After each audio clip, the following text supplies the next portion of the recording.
Hello students. सो आज हम लोग स्टार्ट करेंगे इकोनॉमिक्स का chapter number 3 that is called money and credit. Okay, money and credit.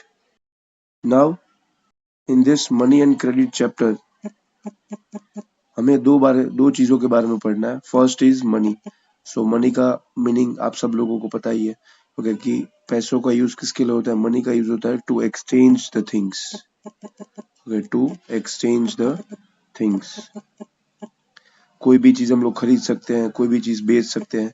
Okay, and second part है chapter का दैट इज क्रेडिट। क्रेडिट का मतलब होता है एक टाइप का लोन, उधार। Okay, to borrow the money, पैसों को बोरो करना, उसको क्या बोलेंगे हम लोग? क्रेडिट बोलेंगे, राइट। अब यहाँ पे सबसे पहले थोड़ा हम लोग फ्लैश बैक में जाते हैं।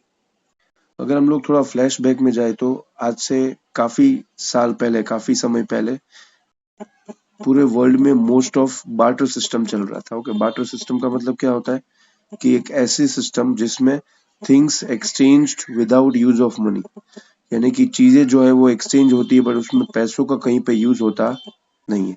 उसको हम लोग क्या बोलेंगे? उसको बोलेंगे बार्टर सिस्टम। ओके, यानी कि इसमें जो चीज बायर के पास होगी वो चीज, जो चीज बायर को चाहिए वो चीज सेलर के पास होगी। ओके, एंड जो चीज सेलर को चाहिए वो बायर के पास होगी।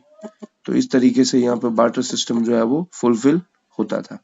एंड जब दोनों की नीड्स आपस में फुलफिल हो जाएगी तो उसको कंबाइनली क्या बोलते थे? उसको कंबाइनली बोलते थे डबल कोइंसिडेंस ऑफ वांट। जब दोनों की नीड्स आपस में पूरी हो जाएगी तब उसको क्या बोलेंगे? Double coincidence of want. Okay, but ये सिस्टम में प्रॉब्लम क्या आई स्टूडेंट्स? ये सिस्टम में प्रॉब्लम आई कि अब जरूरी नहीं कि हर बार जो दोनों की नीड्स आपस में पूरी हो। समटाइम्स ऐसा पॉसिबल है कुछ टाइम पे कि बायर के पास जो है वो सेलर को नहीं चाहिए, उसको कुछ और चाहिए। ओके, फॉर एग्जांपल बायर के पास व्हीट है बट सेलर को राइस चाहिए, तो वहां पे सेलर की नीड नहीं पूरी होगी। इट मींस ये जो डबल कोइंसिडेंस ऑफ वांट वाला जो फीचर है बार्टर सिस्टम का वो फुलफिल होगा नहीं। सो उस कंडीशन में उसको क्या बोलेंगे? Lake of double coincidence of want.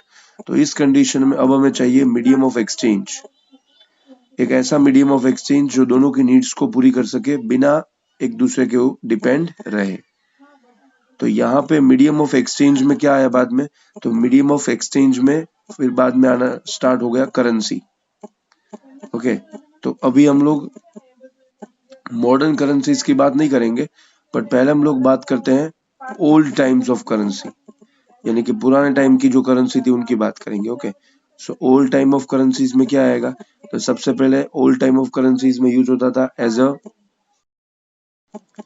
Kettles currency. As a currency cattles use होते थे, यानी कि जानवर यूज करते थे। उसके बाद कुछ कुछ जगह पे ग्रेन्स का यूज होता था, यानी कि अनाज का यूज होता था। उसके बाद कॉइन्स आए, बट कौन से कॉइन्स? गोल्ड के, कॉपर के, सिल्वर के, ये सब आए। ओके, बट आज की डेट में ये कॉपर के, गोल्ड के, सिल्वर के कॉइन्स इसको यूज करना is not possible at all. Okay, आज की डेट में उसको यूज करना पॉसिबल नहीं है। रीजन क्या है? क्योंकि गोल्ड एंड सिल्वर की वैल्यू जो है, ये मेटल की वैल्यू जो है वो काफी बढ़ चुकी है, इसलिए अभी के टाइम पे उसको यूज करना पॉसिबल नहीं है। पहले यूज करते थे but not now. So the question is, जो मॉडर्न फॉर्म्स ऑफ मनी है वो क्या है? तो मॉडर्न फॉर्म्स ऑफ मनी में आता है paper notes and coins. Paper notes and coins ये दोनों जो है वो क्या है? मॉडर्न फॉर्म्स ऑफ मनी है। ओके, अब ये जो पेपर नोट्स एंड कॉइन्स है, अब इसको हम लोग क्या कर सकते हैं? So in paper notes and coins की हेल्प से हम लोग चीजों को एक्सचेंज कर सकते हैं बिना कोई प्रॉब्लम के। And in modern forms of money को, यानी कि पेपर नोट्स एंड कॉइन्स को, इनको क्यों जो है वो हमने एक्सेप्ट किया है एज अ करेंसी? इसको मतलब वैलिड माना गया है, लीगल माना गया है। ऐसा क्यों माना गया है? Because it is authorised by the government of India. अगर इसको गवर्नमेंट ऑफ इंडिया ऑथोराइज नहीं करती तो हम लोग भी इसको एक्सेप्ट करते नहीं, बट इसको गवर्नमेंट ऑफ इंडिया ने ऑथोराइज किया है, इसीलिए सब लोग उसको एक्सेप्ट करते हैं, सब लोग उसको मानते हैं, एंड उसमें पेमेंट भी सब लोग एक्सेप्ट करते हैं, राइट। ओके, सो अब हम लोग बात करते हैं कि मॉडर्न फॉर्म्स ऑफ मनी में पेपर नोट्स एंड कॉइन्स दो है, तो इनको प्रिंट कौन करता है? तो इनको प्रिंट करने की जो बेसिक रिस्पॉन्सिबिलिटी है वो आरबीआई की है, रिजर्व बैंक ऑफ इंडिया की है। ओके, एंड यही रिजर्व बैंक ऑफ इंडिया जो है वो क्या करता है कि ये पूरी की पूरी अथॉरिटी उन्होंने अपने पास रखी है।